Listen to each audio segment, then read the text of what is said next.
Pinangunahan ng Philippine National Police Women and Children Protection Center sa ilalim ng pamumuno ni Police Brigadier General Maria Sheila T. Portento, Chief WCPC, ang matagumpay na 48 Asian Heads of Specialist Anti-Trafficking Units meeting na isinagawa noong Mayo 11 taong kasalukuyan sa DILG Napolcom Center. Ang HSU ay nagsisilbing isang mahalagang Asian-level platforms na naglalayong palakasin ang kooperasyon ng mga senior law enforcement officials mula sa iba't ibang bansa, kasapi ang ASEAN, sa pagtugon ng mga transnational crime na may kaugnayan sa kababaihan at mga bata, kabilang ang trafficking in person, online sexual exploitation at iba pang uri ng pang-aabuso.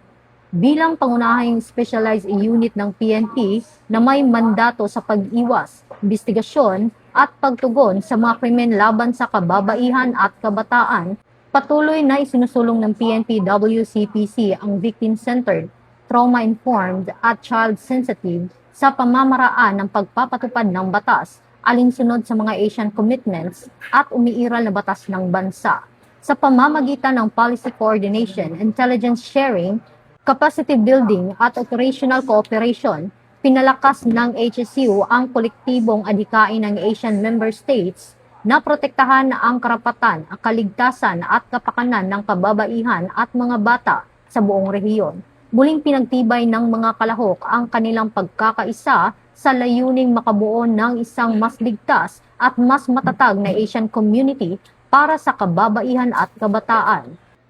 Mula dito sa Campo Crame, ako ang inyong PNN correspondent, Patrolwoman Resalie Umalay, nagbabalita para sa Police News Network, alagad ng batas, tagataguyod ng balitang pulis.